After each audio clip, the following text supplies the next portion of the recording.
trabalho mecânico, ele permite calcular a variação de energia sofrida por um corpo ou a quantidade de energia que um corpo possui.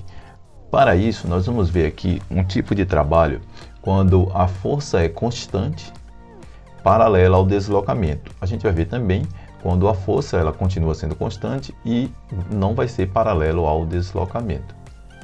Então nós temos aqui uma força aplicada neste corpo em um ponto A e essa força faz com que ele se desloque até um ponto B.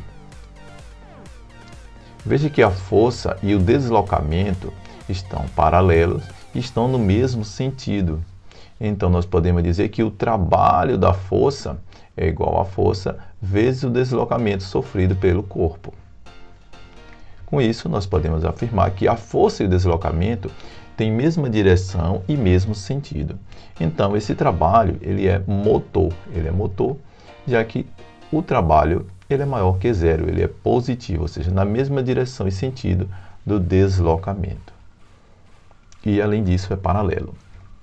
Agora vamos ver outra situação em que ainda o trabalho da força é paralelo ao deslocamento, mas agora a força ela não tem o mesmo sentido do deslocamento, enquanto a força vai ter um sentido, o deslocamento vai ter outro sentido.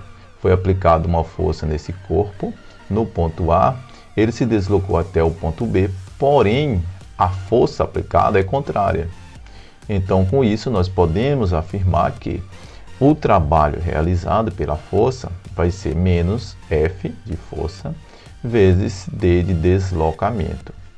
E aí nós podemos concluir que a força e deslocamento têm mesma direção, porém os sentidos são opostos. E aí esse trabalho não é mais motor, ele vai ser resistente, em que o trabalho é menor do que zero. Agora nós vamos ver a força constante, só que não paralela ao deslocamento. Então nós temos aqui uma figura em que um corpo, no ponto A, recebeu uma força. Essa força não é paralela ao deslocamento. Veja que tem um ângulo θ aqui entre a força e o deslocamento. E esse corpo se deslocou até o ponto B. Aconteceu o deslocamento dele, porém a força não é paralela.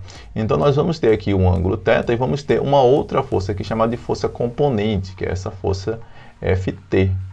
Ela é a força que compõe a aplicação das forças, já que eu vou ter aqui um ângulo de 90 graus, imaginando uma projeção aqui de um certo ponto da força aplicada até o deslocamento. Então aí nós podemos ter o seguinte, que o trabalho ele é motor e este ângulo aqui ele vai ser maior ou igual a zero e menor que 90. Então o trabalho ele é positivo, maior que zero.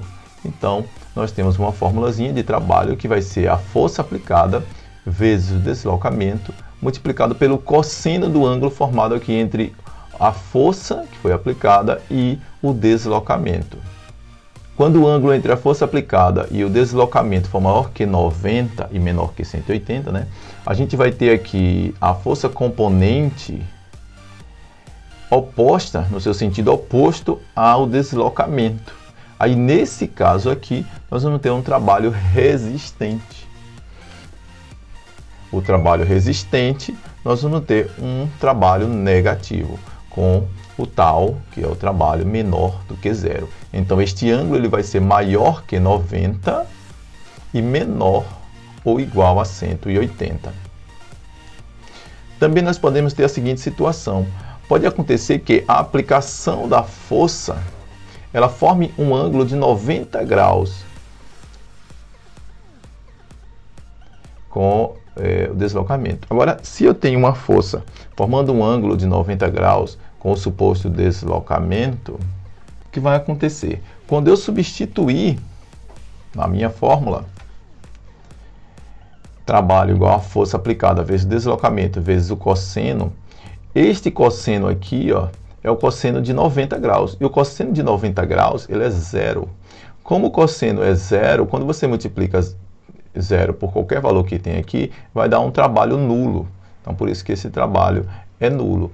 A gente tem como exemplo, para esse tipo de força, a força normal. Nós temos a força peso. Tanto a força normal quanto a força peso, elas são perpendiculares, né? Como elas são perpendiculares ao solo, vai formar um ângulo de 90 graus.